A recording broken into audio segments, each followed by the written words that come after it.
Et c'est peut-être aussi pour ça que j'ai jamais vraiment été attachée à la vie scolaire. En 2017, tu as connu un arrêt cardiovasculaire. Ouais. Déjà, j'aimerais que tu nous parles des circonstances qui entourent ce moment. Alors j'ai une drépanocytose, comme tu l'as dit. C'est une maladie héréditaire. Donc je suis née comme ça et j'ai toujours vécu comme ça. Alors comment est-ce qu'elle se manifeste ? Bienvenue dans ce nouvel épisode du Carnet de l'étudiant étranger et vous avez raison d'être là. Je vous invite à regarder cet épisode jusqu'à la fin pour en savoir un peu plus sur la drépanocytose à travers le témoignage de Louisie. Elle a quitté le Gabon à l'âge de 15 ans pour s'installer en France, mais son parcours scolaire a été bouleversé par la maladie. Le Carnet de l'étudiant étranger est produit par l'association Odari que je préside et je vous invite à nous rejoindre et à nous soutenir. Le lien dans la description et le QR code juste à ma gauche si vous nous regardez à la télé. Et un grand merci à Radio Laser et à l'Edulab Pasteur qui nous soutiennent grandement dans ce projet. Je vous laisse regarder le podcast. N'hésitez pas à vous abonner et à laisser un commentaire. Parce que voilà, aujourd'hui c'est un épisode spécial. C'est la première fois qu'on tourne à l'hôtel Pasteur, qui nous ont gentiment prêté les matériels qu'il faut pour tourner. Et on est toujours diffusé sur Radio Laser. Merci beaucoup Radio Laser. Donc aujourd'hui, comme je disais, voilà, c'est un épisode spécial parce qu'on parle en même temps d'études, de santé et de solidarité. Voilà, à travers ton histoire, on en saura un peu plus. Voilà. Déjà, peux-tu nous raconter ton arrivée en France à 15 ans? C'était dans quel contexte? Alors, donc, moi, c'est Louisie. Aujourd'hui, j'ai 40 ans et je suis effectivement arrivée en France à l'âge de 15 ans. Dans quel contexte? C'est-à-dire que mon père français vivait au Gabon. Il a fait sa vie au Gabon et il est tombé malade. Donc, il est rentré en France pour se faire soigner. Mais une fois arrivé ici, on lui a dit que le retour au Gabon n'est plus possible. Donc, changement de plan pour tout le monde. On rentre tous en France. Donc voilà pourquoi je suis arrivée ici définitivement à 15 ans, sachant qu'on venait déjà pour des vacances, quoi. D'accord. Et à ce moment-là, le fait pour toi de quitter le Gabon, de savoir qu'il fallait venir en France pour un long moment, peut-être pour les restants des années, est-ce que ça a été un facteur de stress C'est-à-dire que le stress, à ce moment-là, je ne le ressentais pas. J'étais vraiment très contente de retrouver mon père que je n'avais pas vu depuis déjà un certain moment. Et comme j'ai toujours été la fille à papa, on ne peut pas enlever une princesse à son père. Donc, j'étais contente de retrouver papa, quoi. Ok. Alors, peux-tu nous raconter, nous dire en tout cas comment est-ce que la maladie a bouleversé tes études? Alors, j'ai une drépanocytose, comme tu l'as dit. C'est une maladie héréditaire. Donc, je suis née comme ça et j'ai toujours vécu comme ça. Alors, comment est-ce qu'elle se manifeste? Principalement par des crises douloureuses. Des crises douloureuses, un seul membre ou la totalité du corps. Vraiment, il n'y a rien de défini. C'est vraiment tellement imprévisible qu'on ne peut pas savoir, que je ne peux pas savoir la prochaine crise, à quel endroit j'aurai mal. Donc forcément, l'impact sur la vie, c'est un impact quotidien. C'est lourd, c'est douloureux et c'est invisible. Ouais. Et à quel moment ça a été diagnostiqué, tout ça? Alors moi, j'ai fait ma première crise douloureuse, j'avais 3 mois. Ok. Voilà, donc apparemment j'étais un bébé plutôt agréable, jovial, rigolote. Et puis du jour au lendemain, je me suis mise à pleurer. Alors c'est vrai que chez certains bébés, il peut y avoir le syndrome main-pied qui enfle. Ah, ok. Voilà. Mais moi, j'ai pas eu ça. J'ai pas eu ce facteur-là, donc je me suis juste mise à pleurer. Donc pourquoi, comment? Et au fur et à mesure... des analyses ont été faites et la sanction est tombée, quoi. Drépanocytaire, SS, ouais. Ok. Et dans la famille, tu es la seule personne à avoir... Alors, dans la fratrie, on est 5. Ouais. Ok. Je suis la seule à avoir reçu les 2 gènes, donc du père et de la mère, S. Ce qui fait que les autres sont AS, donc ils sont porteurs sains, de la drépanocytose, ils pourront transmettre, mais en tout cas, eux ne font plus de crise. Jusqu'à l'âge de 15 ans, ils ont été débarrassés de ces douleurs, quoi. Ok. Ouais. Et comment ça se passe à l'école à ce moment-là? C'est-à-dire, on a découvert, après tu dois aller en maternelle, école primaire, je ne sais pas comment ça se passe au Gabon, mais comment c'était tes études avec la maladie, déjà? Alors, en maternelle, j'ai un très, très, très bon souvenir parce que j'étais en école de bonnes sœurs. Donc, les bonnes sœurs, elles sont très cocooning, hein, donc c'était génial. Et à ce moment-là, tout le monde savait qu'effectivement, la petite a la drépanocytose. Donc, en cas de crise ou dès qu'elle est un peu bizarre, il ne faut pas trop se poser de questions, il faut prévenir et direction l'hôpital. Donc, la maternelle, j'ai de bons souvenirs. Le primaire, ça commence à être un peu plus compliqué aussi parce que on arrive au primaire, il faut commencer aussi à s'imposer, à marquer son... comment dire, il faut appartenir à un groupe, il faut, voilà... si tu n'appartiens pas à un groupe, tu es un peu solitaire. Or, moi, la solitude, c'est pas vraiment mon truc. Donc, et puis, comment construire des liens d'amitié et perdurer ces liens d'amitié quand la maladie, elle te pousse à avoir des absences répétées. Ouais. Voilà. Du coup, rien que dans le cadre social et amical, c'est compliqué. En ce qui concerne les études, c'est compliqué aussi parce que les autres avancent dans le programme. Pendant ce temps-là, moi, je suis à l'hôpital. Ouais. Je reviens, ils parlent de choses, je ne comprends pas. Oui, on peut me réexpliquer, mais ça prend du temps. Les autres ont déjà avancé. Donc voilà, c'est vrai que ma scolarité, côté primaire, a été compliquée. Le lycée, n'en parlons pas. Et c'est peut-être aussi pour ça que j'ai jamais vraiment été attachée à la vie scolaire. Ok. J'ai toujours voulu faire ce qu'il y a à faire, me barrer de ce système-là et travailler, vraiment travailler, quoi. Donc, déjà, quand tu es arrivé en France, c'était, j'imagine, quand tu arrives à l'âge de 15 ans, c'est pour avoir le bac après. C'est ça. Et ça, t'as même pas pu l'avoir, en fait. J'ai jamais passé d'examen scolaire comme... un peu comme tout le monde, le bac ou je ne sais quoi d'autre. Moi, pourquoi ? Parce que la drépanocytose, les crises ont des éléments déclencheurs. Et l'un des éléments déclencheurs qui favorise les crises, c'est le stress, l'angoisse. Donc effectivement, il y a le bac qui arrive et tout ça. Alors je fais des révisions comme tout le monde, hein, et puis je suis dedans, c'est super parce qu'on s'encourage avec le groupe, on s'encourage, voilà, les révisions, regarde ci, regarde ça. Et puis le jour même, je peux me rendre sur le lieu, mais commencer un examen, mais ne pas le finir. Okay. Et ça, c'est difficile, c'est frustrant. Moi, j'ai beaucoup été en colère, mais vraiment en colère contre moi-même, contre mon corps, contre la vie aussi, parce que malgré le fait que je sois née comme ça, il y a quand même beaucoup d'incompréhension. C'est un peu de l'injustice, enfin un peu, c'est de l'injustice. Il y a beaucoup, cette question, elle revient souvent, pourquoi moi ? Pourquoi moi ? Donc effectivement, ça a été compliqué pour tout ce qui concerne les examens scolaires. C'était pas pour moi. Ouais. Ben, tu sais, moi, ton histoire, elle me touche particulièrement parce que j'ai étudié avec un gars, hein, paix à son âme. On était petits. Ce n'était pas un ami proche, mais tu sais, c'était un collègue, tu sais, à la classe.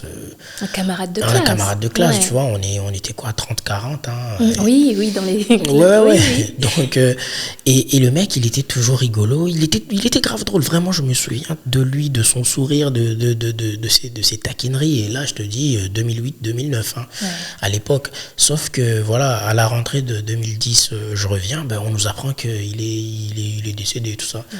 Et c'est, en fait... En vrai, c'était la première fois que j'apprenais l'existence de cette maladie. C'est-à-dire, on dit il est mort, mais il est mort de quoi ? Il avait la drépanocytose et tout. Donc c'était la première fois que j'apprenais l'existence de cette maladie. C'est vrai qu'on entendait parler de SS et tout, bon, mais sans vraiment mettre un visage, un mot dessus, quoi. Et là, c'était vraiment la première fois que je connaissais quelqu'un et qu'on nous dit qu'il n'est plus.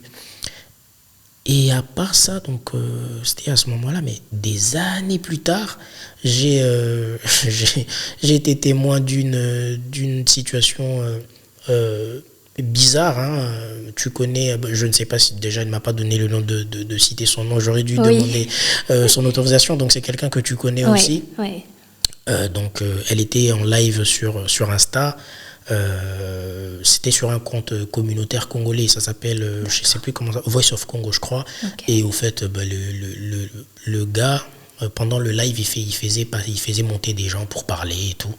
Et sauf qu'il y a eu cette personne là, une jolie demoiselle qui vient, qui parle, et après elle parle de sa maladie. Et elle s'est fait insulter, mais insulter. Elle parlait de cette maladie-là, et moi, dans ma tête, je me suis dit, mais ça me rappelle quelque chose. Ouais. Je connais cette maladie en plus. Et la personne, le propriétaire du compte, par sa bienveillance, a demandé à ce que voilà, allez-y écrire un mot à la dame et tout, parce que là, elle a reçu beaucoup d'insultes. Donc, je vais lui écrire tout ça et on sympathise, on discute. On discute très bien maintenant. D'ailleurs, c'est elle qui m'a parlé de toi et je me suis dit, vu que je suis à Rennes, c'est intéressant qu'on se voit. Et c'est en parlant avec elle que je me suis rendu compte de la réalité de la chose. Oui. Et que j'ignorais énormément énormément de choses sur la maladie. Et j'imagine que nos auditeurs aujourd'hui aussi, en tout cas ceux qui tombent sur cette vidéo ou à la radio, vont découvrir grâce à toi c'est quoi cette maladie, la drépanocytose. D'ailleurs, donc là on va continuer, mais juste pour prévenir que dans quelques minutes il y a une petite rubrique vrai ou faux, hein. Donc moi je vais t'énoncer les vérités que je connais un peu de la maladie et toi tu me diras si c'est vrai ou faux et on va avancer. Mais en tout cas, j'ai une petite question, c'est que comment arrives-tu à vivre avec cette maladie quotidiennement? Comment tu t'arranges avec toi-même? Depuis des années jusqu'à maintenant, tu as 40 ans aujourd'hui, comment tu arrives à vivre avec Alors, c'est beaucoup d'anticipation. Clairement, il faut, en tout cas, me concernant, parce que je suis là pour partager mon expérience avec cette maladie, j'anticipe pratiquement tout. De la simple, balade dans le centre-ville de Rennes, à un week-end que je vais aller passer à Paris ou je ne sais où ailleurs. Voilà, j'anticipe tout. Alors comment je fais pour anticiper ? Le repos est essentiel, le repos est quelque chose de vraiment important parce que la drépanocytose, il y a une anémie chronique et une anémie chronique est une baisse de taux d'hémoglobine. Une baisse de taux d'hémoglobine engendre beaucoup de fatigue. Or, c'est chronique chez le drépanocytaire, ça veut dire que c'est permanent. Je suis en permanence fatiguée. Donc, je dois me reposer avant de faire telle ou telle action. Voilà. Il y a aussi de l'hydratation. Je dois bien m'hydrater. 2,5 litres à 3 par jour. Ok. Voilà, parce que ça aide aussi à... comme il y a des bouchons qui se créent, donc la drépanocytose, c'est... le globule rouge qui est cassé, il est en forme de croissant de lune. D'une artère à une veine, on peut imaginer souvent, je trouve ça assez sympa d'imaginer le périph' parisien pendant les bouchons. Voilà. Donc là, l'oxygène ne passe plus dans le corps parce qu'il y a des bouchons. Donc il faut bien s'hydrater, bien se reposer. Et moi, aujourd'hui, avec le recul, toutes les crises que j'ai pu faire, et j'aime la vie, donc je me dis, je peux tout faire. Je peux tout faire à partir du moment où je m'interdis de me mettre en danger ou de mettre quelqu'un d'autre en danger. Je ne peux pas dire oui à des copains, on va à Saint-Malo ou on va, je ne sais pas moi, sans pour autant me dire si jamais, parce qu'il faut toujours prévoir, même s'il ne faut pas y penser, il faut quand même prévoir. Si jamais je me rends là-bas et qu'il m'arrive une crise, qu'est-ce que je fais ? Qui prend le relais ? Donc voilà, c'est non seulement moi, je dois penser à ça, mais j'implique aussi l'entourage avec lequel je me trouve à ce moment-là. Ouais. Donc forcément, moi j'ai passé près de 30 ans sans en parler. C'était compliqué, je vais dire.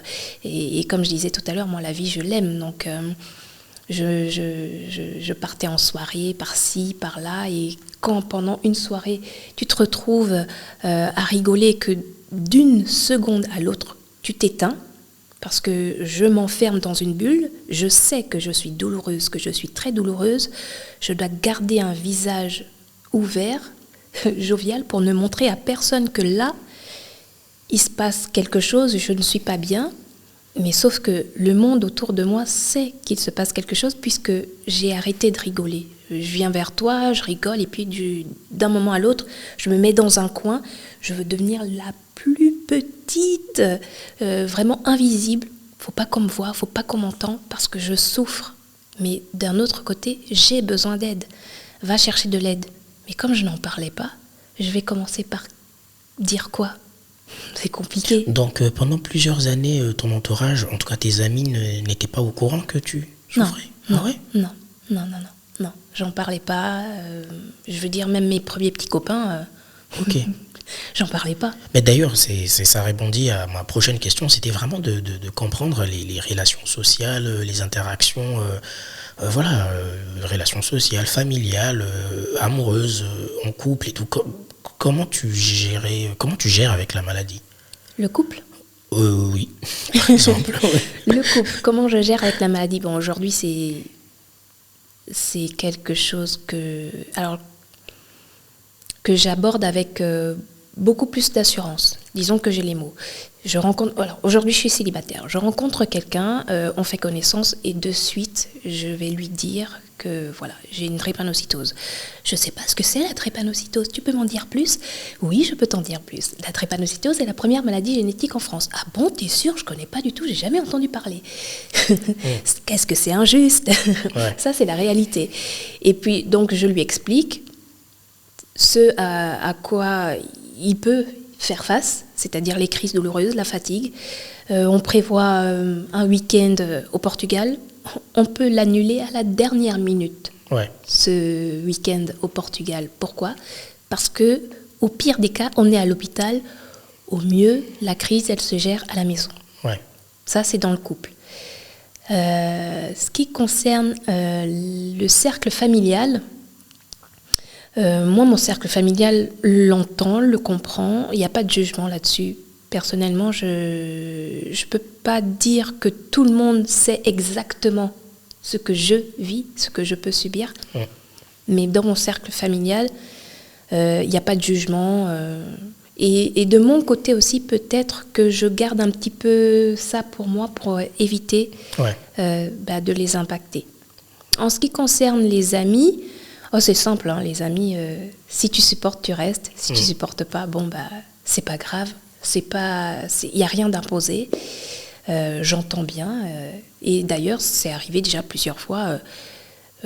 Au début, on m'appelle, tu veux, tu viens, oui. Et puis à la fin, je dis non. Qu'est-ce qui se passe ? Le téléphone, il sonne plus. Ouais. Le téléphone, il sonne plus. Louisie, elle n'est plus de la partie. Non, parce que tu es tout le temps fatiguée ou douloureuse. Donc, du coup, on s'est dit que on n'allait rien te dire. Ça se comprend. C'est pas grave. Est-ce que... Parce que je ne sais pas si on l'a précisé, mais généralement, je dirais, on vit avec la maladie toute sa vie. Oui. Voilà. Est-ce que tu en as voulu à quelqu'un tout à l'heure, tu parlais d'injustice et tout, mais est-ce que pendant un long moment, t'en as voulu aux gens, aux parents alors, on va être clair, mais t'en as voulu un peu aux parents Non, je crois que je m'en suis voulu à moi. C'est parce que vraiment, quand je me pose la question, c'est vraiment pourquoi moi ? J'ai jamais été à me poser la question pourquoi ils n'ont pas réfléchi ou quoi que ce soit. C'est pourquoi moi. C'est juste pourquoi moi. Ça aurait pu arriver à quelqu'un d'autre, quoique finalement je le souhaite à personne parce que c'est vraiment horrible. Mais c'est surtout pourquoi moi. Pourquoi moi ? C'est fatigant, c'est pourquoi moi. Ouais. Ressens-tu que cette maladie est encore méconnue en France? Est-ce que tu trouves que beaucoup de gens ne connaissent pas vraiment ce que c'est la drépanocytose? Oui, ça c'est vraiment mon avis. Je trouve qu'en France, la drépanocytose, sachant que c'est la première maladie génétique en France, comme je le disais tout à l'heure, elle reste bien trop méconnue. Et les malades vivent bien trop d'injustices, que ce soit dans le quotidien, dans le cercle social, au travail, les études, à l'hôpital. À l'hôpital, je veux dire, on est quoi? On est jeudi? Oui, on est jeudi. Pas plus tard que lundi, j'ai fait une crise. J'étais très douloureuse. Je trouve que c'est pas normal pour un malade, en tout cas c'est ce qui m'arrive et je sais que je ne suis pas la seule dans ce cas-là, de se poser des questions du genre, voilà, je suis douloureuse, est-ce que je peux appeler le 15? Est-ce que le 15 va m'entendre? Est-ce que le 15 va me comprendre? Est-ce que le 15 va me prendre au sérieux pour pouvoir m'envoyer les secours? Et les secours, quand ils vont venir, est-ce qu'ils vont savoir ce qui se passe? Est-ce qu'ils vont savoir agir? Est-ce qu'ils savent ce qu'est la drépanocytose, qui aujourd'hui n'est pas enseignée dans les universités, hein. Donc vraiment, et quand j'arrive aux urgences, quelle équipe va m'accueillir? Est-ce qu'un seul membre de cette équipe sait ce qu'est la drépanocytose? Et ça, à chaque fois, aux urgences, le mot ne vient pas de moi, mais je trouve que ça résume bien le contexte, c'est la loterie. Je vais aux urgences, je ne sais pas du tout sur qui je vais tomber et ce qui va m'arriver. Donc est-ce que mon cas va être pris au sérieux? C'est-à-dire l'hydratation, casser la douleur, avec certes la morphine, j'ai déjà eu de la kétamine. Voilà.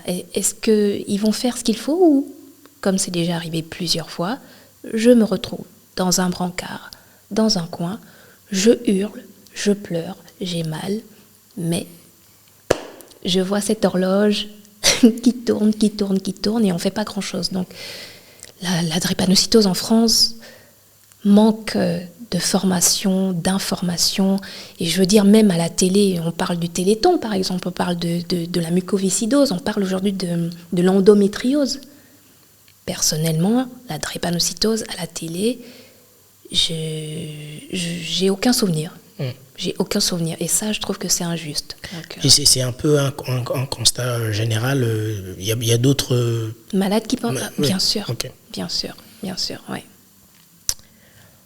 Alors, en 2017, tu as connu un arrêt cardiovasculaire. Oui.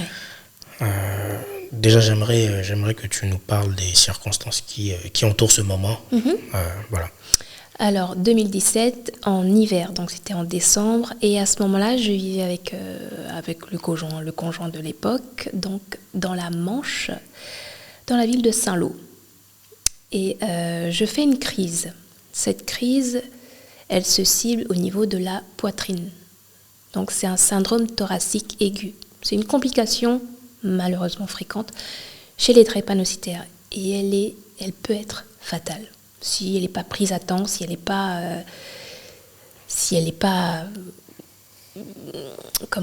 réglée comme il faut, c'est pas bon. Il vaut mieux éviter. Donc, suite à ce syndrome, je suis hospitalisée 2 semaines en réanimation. Ouais.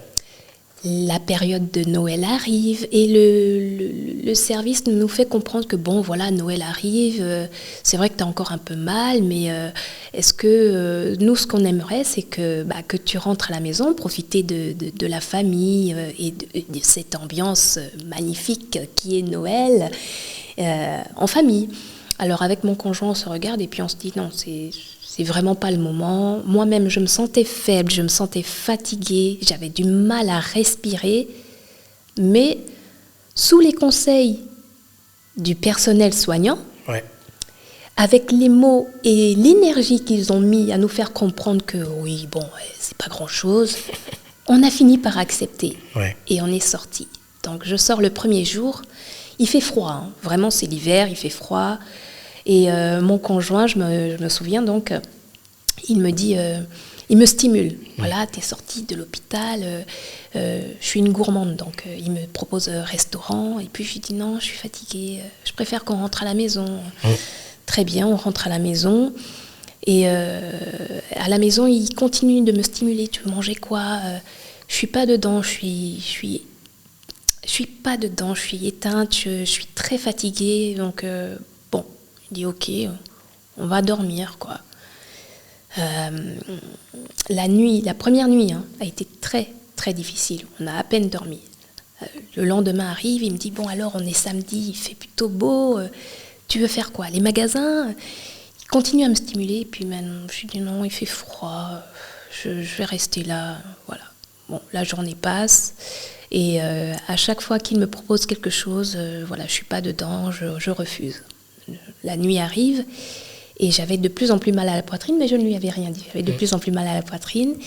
Et le moment du coucher arrive, et on était en maison à étage. Il me dit, bon, il est l'heure, on va aller se coucher.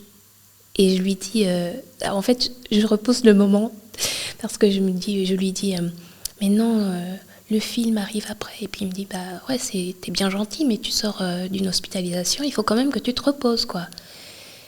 Le truc, c'est que j'avais peur de monter l'escalier, parce que je savais que ça allait me demander un effort que j'étais incapable de fournir.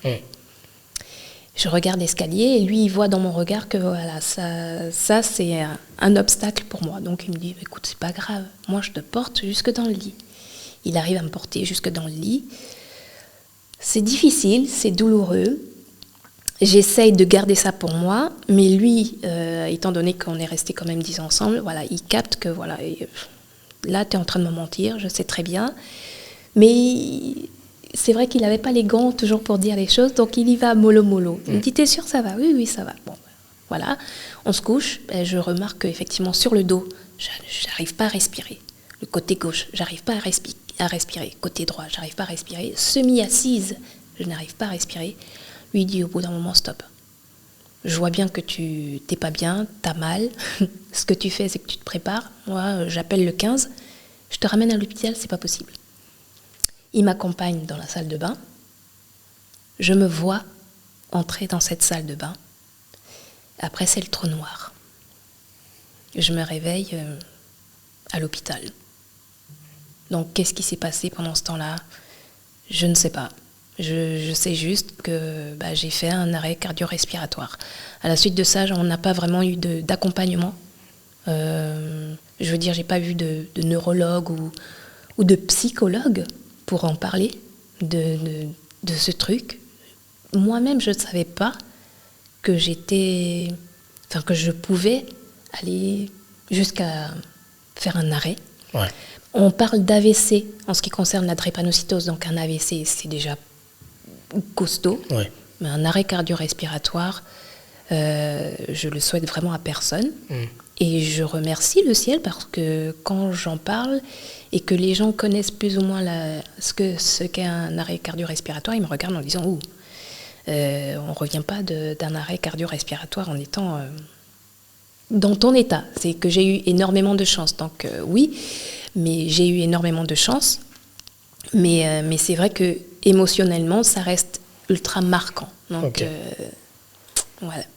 Franchement, merci pour... merci d'être venu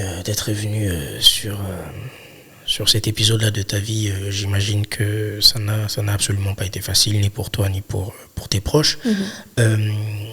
Est-ce que tu as quand même pu obtenir des certifications, faire des formations, je sais pas, après, genre, vu que tu n'as pas pu avoir le bac, mais est-ce qu'au moins tu as pu faire des trucs est-ce que tu as travaillé? Est-ce que, voilà. Moi j'allais dire j'ai toujours travaillé. En ce moment, je ne travaille pas, mais moi, j'ai jamais eu de réelles difficultés pour travailler. J'ai toujours su ce que je voulais faire. C'est vrai qu'étant petite, je me voyais dans un métier assez sportif. Bon, le sport et la drépanocytose, en tout cas me concernant, c'est incompatible. Ouais. Donc, je voulais être, je sais pas moi, dans l'armée, secouriste, partir à l'autre bout du monde, un sac à dos, aider. Voilà, moi c'est ce que je voulais faire. Mais très vite, La petite enfance est arrivée à moi, ou je suis allée vers la petite enfance, mais ça a été rapide et ça a été une évidence. Donc j'ai travaillé pendant 17 ans dans la petite enfance, en école maternelle, en crèche, et c'était génial. Très difficile, parce que c'est vrai que les enfants construisent leur système immunitaire. Et moi, le mien, il est assez faible. Ouais. Donc un enfant est souvent enrhumé, et moi, je suis... au premier rang de l'enfant. Je lui apprends à faire ses lacets, à moucher son nez, voilà. Donc, tous les microbes qui passaient, je les chopais forcément. Donc, c'était difficile pour moi. J'étais souvent avec otite, rhinite, voilà, des trucs comme ça qui, de base, pour quelqu'un de lambda, ça va passer gentiment. Ouais. Moi, ça peut mettre 2, 3, 4 semaines à passer si je ne déclenche pas une crise derrière. Ouais.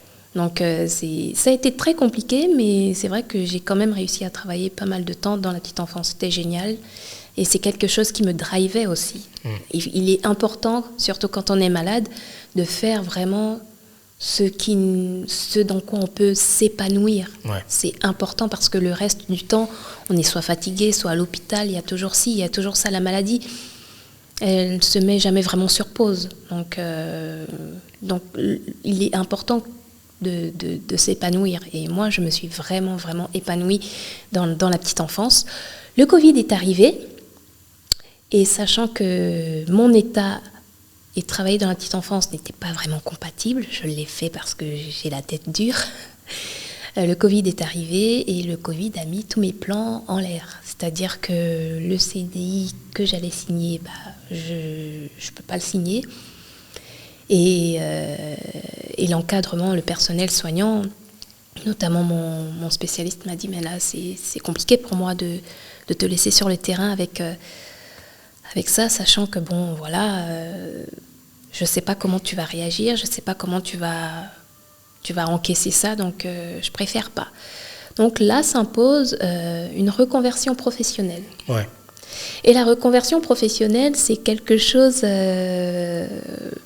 que je voyais en tout cas comme d'assez facile. Mais en fait, ce n'est pas du tout le cas, parce que, encore une fois, me concernant, je dois faire le deuil aussi de ce que je faisais. Ne plus approcher les enfants, en tout cas pas comme je le faisais avant. Et puis la question, elle est là, mais qu'est-ce que je sais faire d'autre ? Qu'est-ce que je sais faire d'autre ? Donc c'est prendre quelque chose plus ou moins au hasard. Hein. Ouais, bon, le secrétariat. Pourquoi le secrétariat ? Je sais pas, mais parce qu'il faut travailler aussi. Rester à la maison, c'est pas là-dedans que je vais m'épanouir. Donc le secrétariat, oui, j'ai essayé le secrétariat, c'est pas mal, oui, mais je m'y retrouve pas. Donc c'est difficile, c'est long, et c'est compliqué. Et clairement, si on n'a pas l'accompagnement qui va avec, on se retrouve seul. En tout cas, c'est mon cas. Moi, dans ma reconversion professionnelle, je me retrouve totalement seule. Je passe des heures sur Internet à me dire, tiens, pourquoi pas ci, pourquoi pas ça.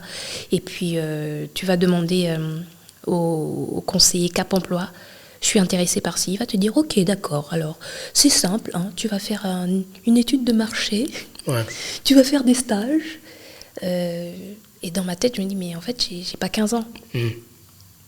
C'est me minimiser, je demande pas un accompagnement d'enfant. Je dis juste que c'est vrai que si je tombe sur ce sujet-là, c'est que moi-même j'y ai déjà pensé, je me suis déjà projetée. Est-ce que je vais pas aller demander à être formée en boulangerie alors que ça ne m'intéresse pas du tout ? C'est que voilà, si je pense à un truc, ça m'intéresse un minimum, et que je veux amplifier le truc et creuser. J'ai pas envie qu'on me dise tu vas 15 jours là-bas, tu faire une étude de marché, ou je sais pas pourquoi. Enfin, c'est l'accompagnement, en tout cas en ce qui concerne ma reconversion professionnelle, est très compliqué. Tu connais un peu l'espérance de vie des personnes REPA, je sais pas, c'est... Alors, moi quand j'étais jeune, on me donnait pas 5 ans. Au-delà de 5 ans, voilà, c'était... Voilà, les adultes, certains adultes en tout cas qui m'entouraient, pas de la famille, mais certains adultes qui m'entouraient disaient à leurs enfants, ne joue pas avec elle. Ça se trouve, demain, elle sera plus là. Ouais. Oh là. Ah ouais. Ouais. Ok. Ça, c'est la réalité des choses. Mais du coup, ma question, c'était, aujourd'hui, tu en as 40. Ouais. Comment tu te considères? Tu considères que, je sais pas, c'est quoi ton rapport avec la vie? La vie parce que la moyenne, en tout cas l'espérance de vie, voilà, certains disent 10 ans, 15 ans, 20 ans, c'est un miracle. Voilà, aujourd'hui, tu en as 40. Vraiment, c'est quoi ton rapport avec la vie? Alors, je vais pas dire que je vis au jour le jour. Ok. Dans le sens où je fais des projets. Je projette certaines choses et puis ça se passe génial, ça se passe pas. Je me dis, vas-y, c'est pas grave, c'est pas pour aujourd'hui, ça peut être pour demain. Ouais. Comme je disais tout à l'heure, moi, j'aime vivre. Donc, vraiment, le plus dur pour moi, c'est d'être stoppée par rapport à une crise douloureuse qui perdure, que je gère à la maison et tout ça. Mais moi, mon rapport avec la vie, enfin, je veux dire, je vis, quoi. C'est difficile de vivre comme les autres, dans le sens où ça manque de spontanéité. Voilà. Je ne suis pas la personne qui peut prendre son sac à dos et partir à l'aventure, parce que j'aime beaucoup l'aventure. Voilà. La randonnée, la montagne, la plage, tout ça, j'aime bien. Mais, comme je disais tout à l'heure, tout doit être anticipé. Mais sinon, la vie, moi j'aime la vie. Je me dis, aujourd'hui, je n'ai que 40 ans. C'est rien, 40 ans. Ouais.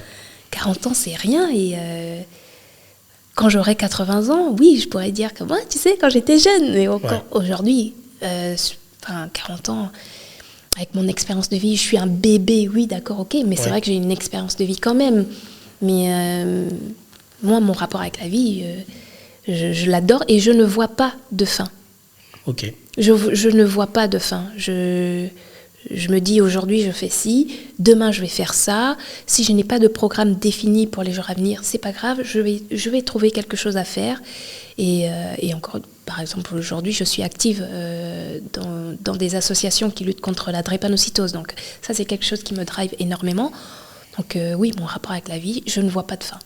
Okay. Je ne vois pas de fin, je me sens chanceuse parce qu'effectivement, la médecine avance. Oui. La médecine fait de belles choses aujourd'hui. Oui. On n'y est pas encore, d'accord, c'est pas, tout le monde n'y a pas accès, c'est vrai, mais moi, à l'heure actuelle, la vie, je l'aime et j'ai envie de vivre. Ouais. C'est un très beau message.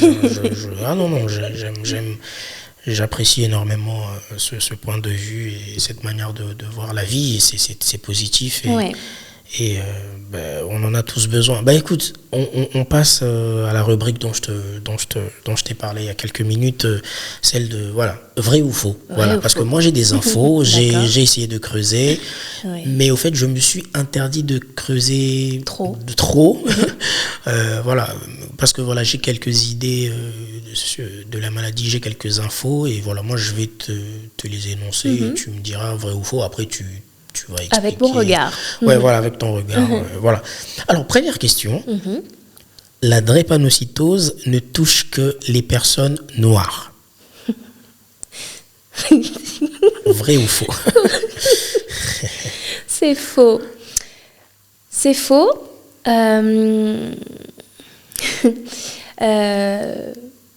C'est quelque chose... je pense que la majorité des personnes le pensent. Ok. Pourquoi?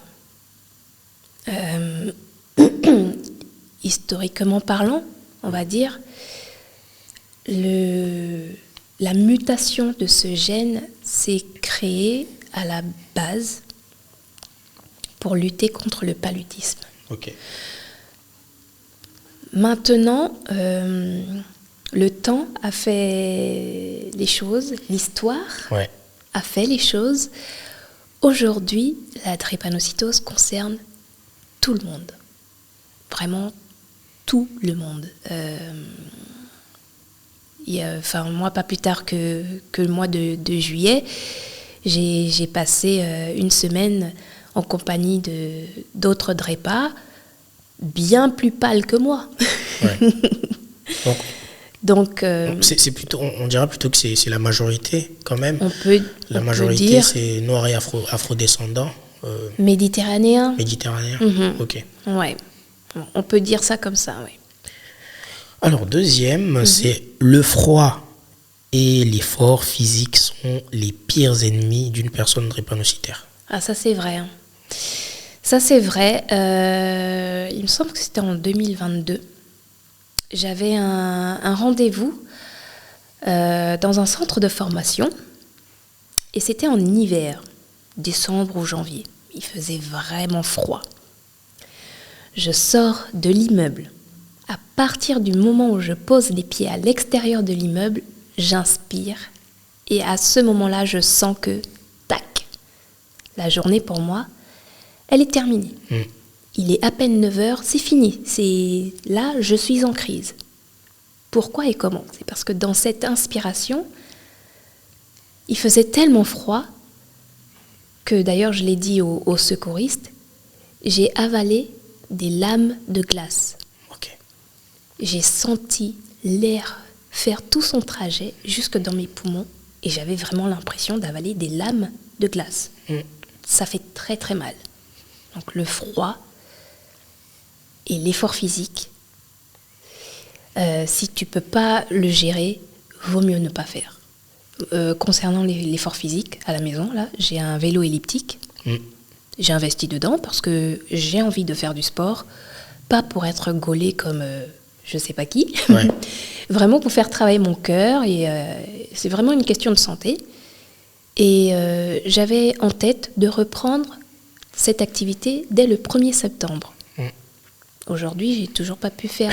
Voilà, c'est parce que il faut se gérer. Donc je me pose la question, est-ce qu'il est judiciable, dans l'état dans lequel je suis, de faire 5, 10, 15, 20 minutes de vélo elliptique si c'est pour finir en crise? Non, finalement, ça va attendre, quoi. Voilà. Donc l'effort et le froid, oui, attention les gars, attention, c'est pour les drépas, non, c'est pas toujours bon ménage. Ok. La drépanocytose est une maladie rare, vrai ou faux?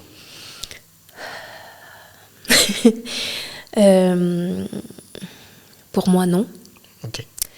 Mais pour une question de chiffres, c'est une maladie rare. Ouais. Voilà. Rare en Europe, j'imagine. Ouais. Mais voilà, ça reste la maladie génétique la plus répandue en France. En France, ouais.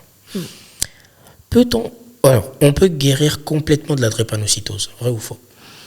Alors, vrai et faux. D'accord.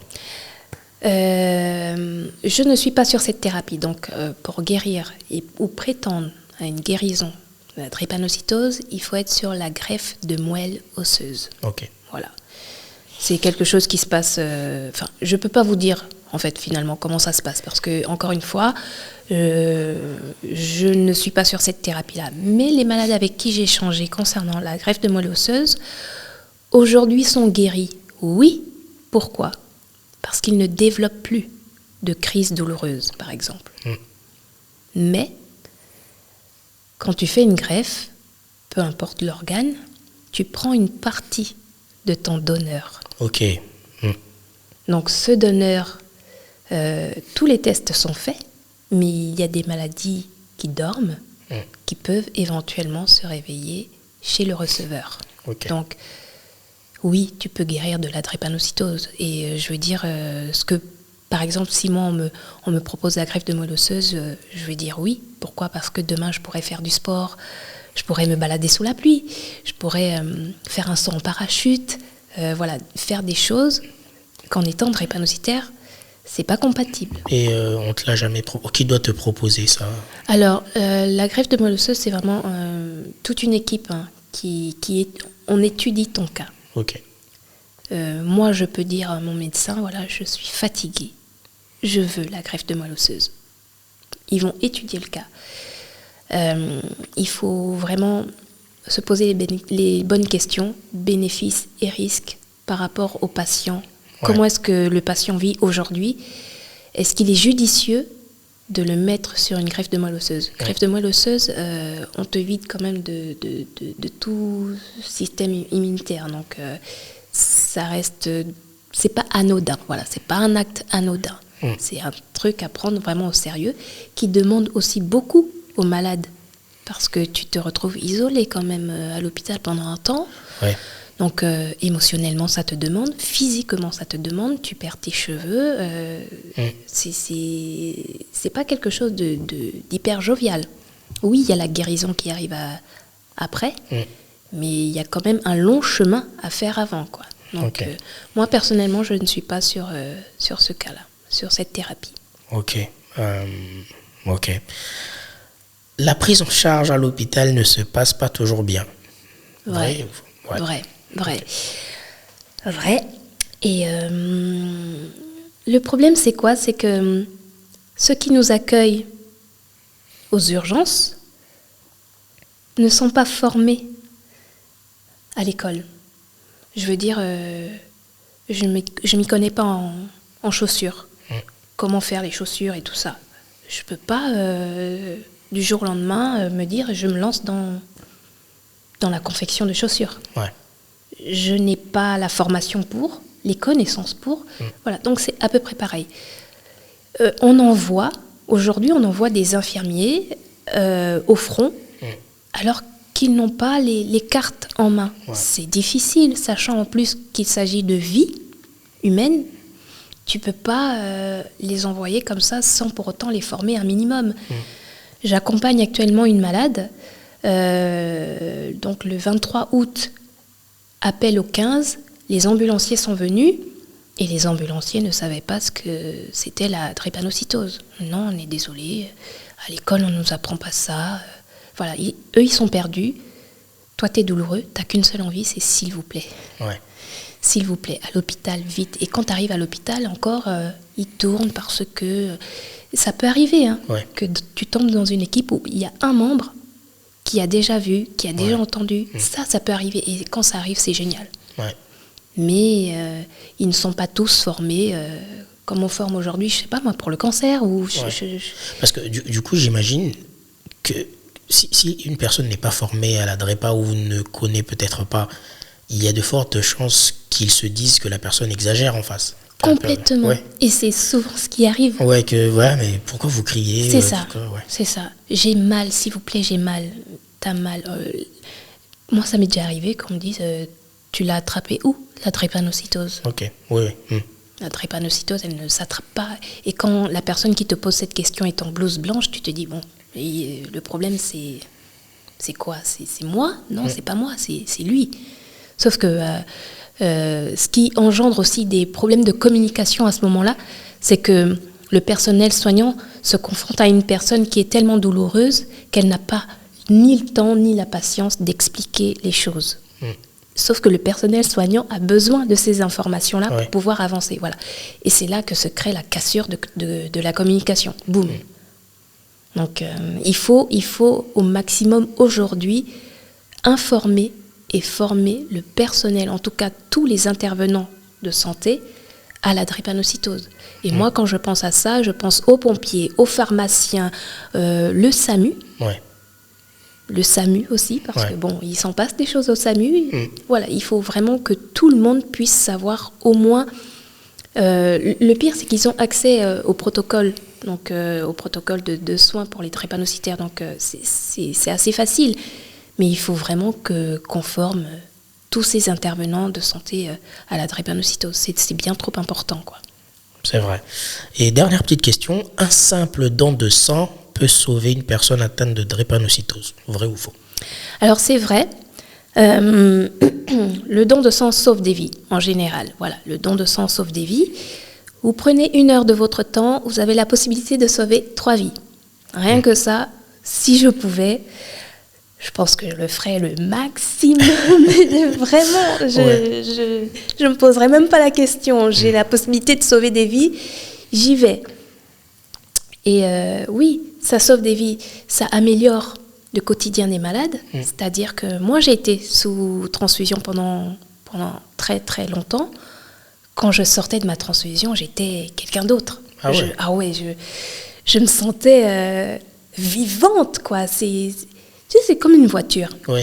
Tu sais, quand elle arrive sur la réserve, tu sens que ta voiture, elle peine. Oui, oui. Et quand tu mets de l'essence, boum, Oui. eh ben, C'est pareil. moi, c'était exactement la même chose. Ok. Et ça se voyait sur moi. Ah, toi, t'as eu ta transfusion. Ouais, c'était hier. Tu le sens, tu le vis. Ok. Je sais pas, j'arrive pas à l'expliquer, mais c'est génial. C'est génial. Aujourd'hui, je ne suis plus sur cette thérapie-là. Pourquoi ?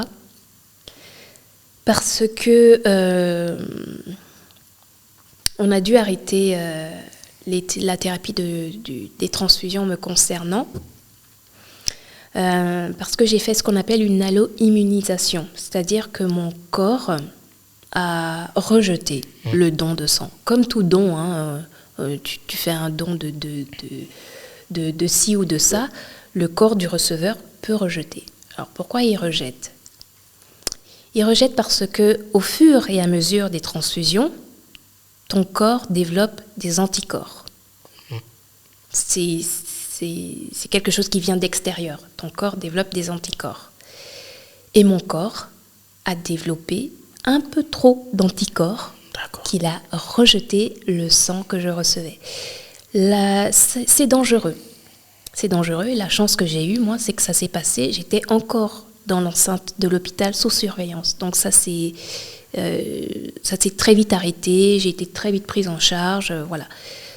Aujourd'hui, concernant le don de sang, vraiment, j'ai un message pour tous, c'est allez donner votre sang. Moi, je ne peux pas donner mon sang, mais j'en parle autour de moi pour pouvoir sensibiliser là-dessus. Allez donner votre sang. Donc, même si tu ne peux pas donner ton sang, tu peux sensibiliser ton voisin, ton père, ton frère, ta mère au don de sang. C'est déjà participer à la sensibilisation et au don de sang à son échelle. Voilà. Ben non, c'est un très bon message.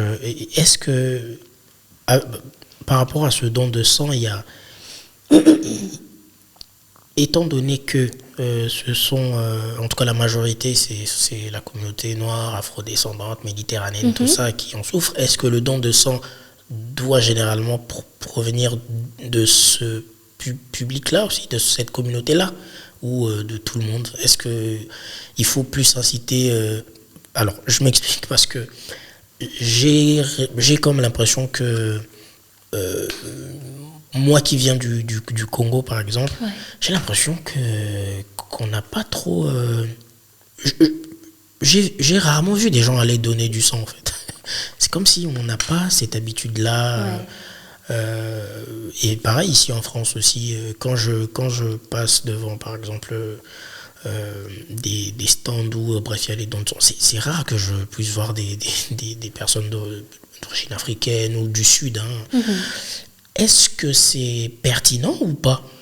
Vic, est-ce que tu donnes ton sang? Moi non, mais là vu que tu m'en parles, et moi je sais que je dois le faire. Je sais que je dois le faire. Ouais, donc tu es déjà touché par ça. Oui. Ok, il te manque juste le passage à l'acte. En effet. Au cas où tu me passes un coup de fil, Louisie, Ouais. tu fais quoi? Il y a moyen que tu m'accompagnes? C'est avec grand plaisir. Effectivement, plus il y a de donneurs divers, mieux c'est pour les receveurs. Parce qu'il n'y a pas qu'un seul type de profil à recevoir le sang. Ouais. Donc forcément, moi j'ai un métissage. Génétiquement parlant, pour qu'il y ait une meilleure compatibilité, il faudrait que des gens issus du métissage ou issus de l'Afrique centrale, je suis née au Gabon, puissent donner leur sang. Ok. J'aurais forcément une meilleure compatibilité avec eux que si je peux recevoir du sang d'un Suédois. Voilà, il y aura pas de problème. Mais en ce qui concerne la compatibilité, plus il y a de donneurs divers et variés, mieux c'est pour les receveurs. Parce que, encore une fois, question de génétique, il faut prendre tout le monde en charge. Et le métissage aujourd'hui, c'est quelque chose de beau. Ouais. C'est une force. Donc, il ne faut pas s'arrêter là. Au contraire. Non, c'est intéressant, c'est très intéressant. Et Bah, c'en est fini pour les vrais ou faux. Hein. Oui, oui, oui. J'ai pas d'autres questions à ce sujet. Je pense que tu as fait le tour. Mais moi, j'avais quand même une question pertinente. Y a-t-il eu des personnes ou des structures, des assos qui t'ont accompagné ou qui t'accompagnent depuis toutes ces années en France? Alors, sachant que depuis 2017, je crois, je suis sur Instagram. J'ai commencé à... Déjà, tu peux en profiter et dire ton Insta, donner ton Insta. Louisie Red. Okay. Louisie Red sur Instagram. N'hésitez surtout pas. Donc, j'ai pu déjà échanger avec pas mal de DREPA. Donc, de DREPA, drépanocytaires. Hein. Ouais. On a pu échanger de points de vue aussi, des difficultés qu'on peut rencontrer les uns et les autres. Et moi, j'apprends beaucoup avec les autres malades sur moi, sur la maladie.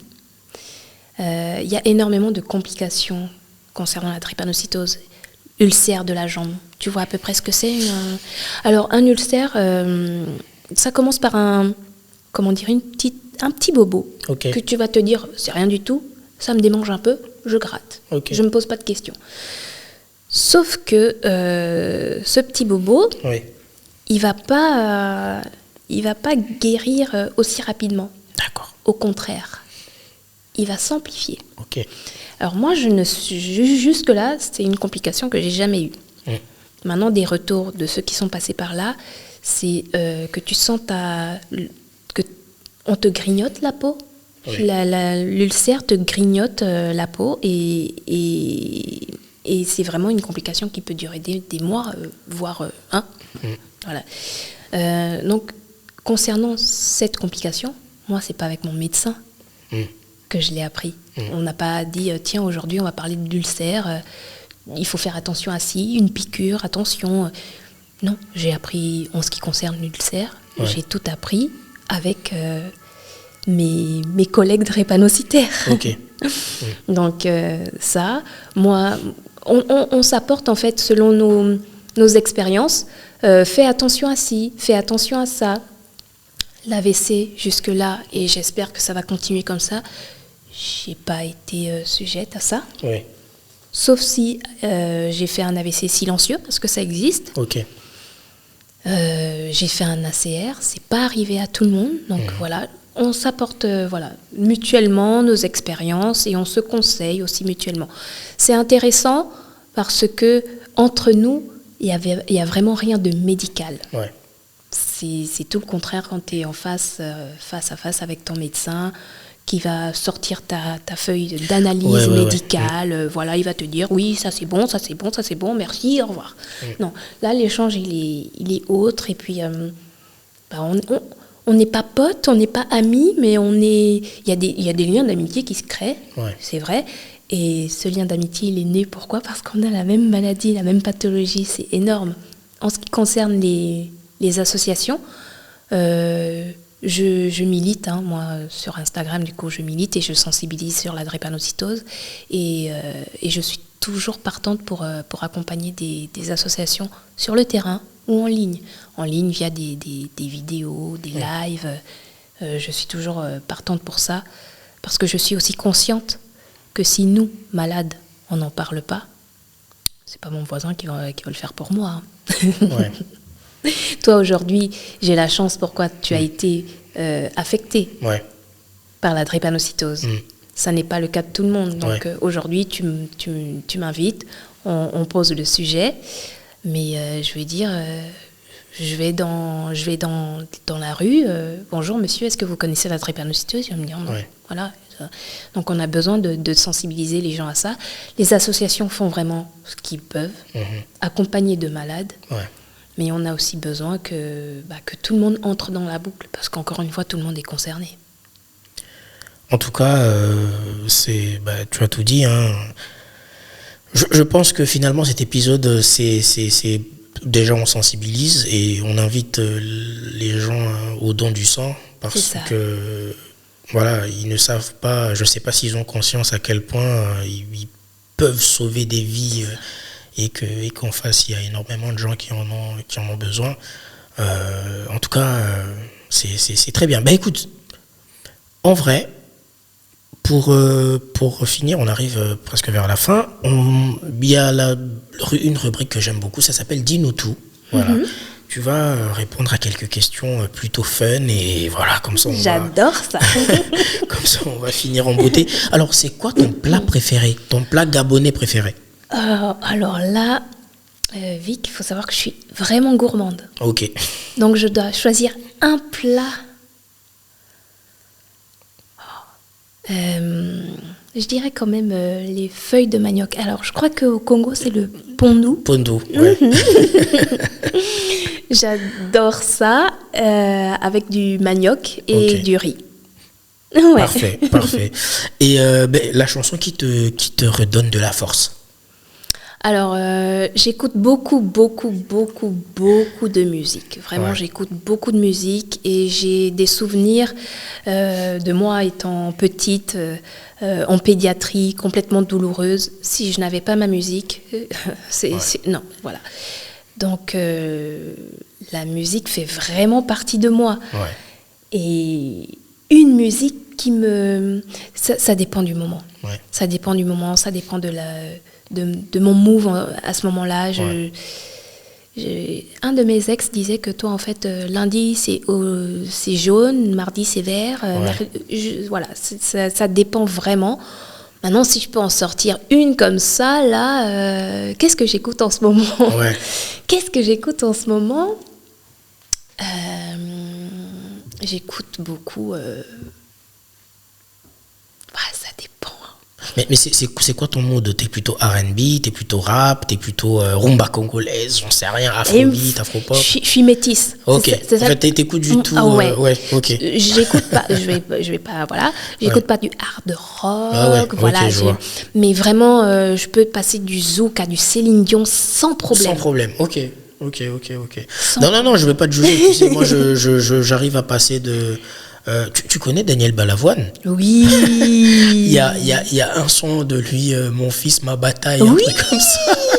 Du coup, moi, c'est un truc que j'écoute aussi. Je peux passer je peux passer, écoute, de SDM à Balavoine. Voilà. Moi, j'ai besoin de toute cette panel-là pour être moi. J'ai vraiment besoin de... Je sais pas, hier soir, j'écoutais du soprano avant d'aller me coucher. Voilà. Soprano, c'est du rap, mais du rap à l'ancienne. Ouais, à l'ancienne et tout. Ça, j'aimais énormément. J'avoue que, soprano, aujourd'hui, je l'ai un peu perdu. Kenji, j'aime bien Kenji aussi. J'écoute du Vita, j'écoute de Amel Bent, Linda. Pas parce que, voilà, mais... Mais non, j'aime bien tout ça. Ok, écoute, pour finir, un lieu en France qui t'a marqué? Un lieu en France qui m'a marqué... Perros-Guirec. Ok. Perros-Guirec, le manoir du Sphinx. J'ai été passer un week-end là-bas, c'était génial. Donc, si vous pouvez, les gars, allez-y. C'est où? C'est en Bretagne? C'est en Bretagne. Ok. À vos recherches. Et venez me dire ce que vous en pensez. Ok, Louisie, quelque chose à ajouter, parce qu'on est pratiquement vers la fin, quelque chose à ajouter, un message, je sais pas, des salutations. Je te laisse ces dernières minutes. Écoute, déjà, merci beaucoup pour l'invitation, vraiment. J'ai été honorée. Et c'est avec plaisir que je reviendrai pour débattre d'autres sujets concernant la drépanocytose ou pas. Merci aux auditeurs, aux auditrices.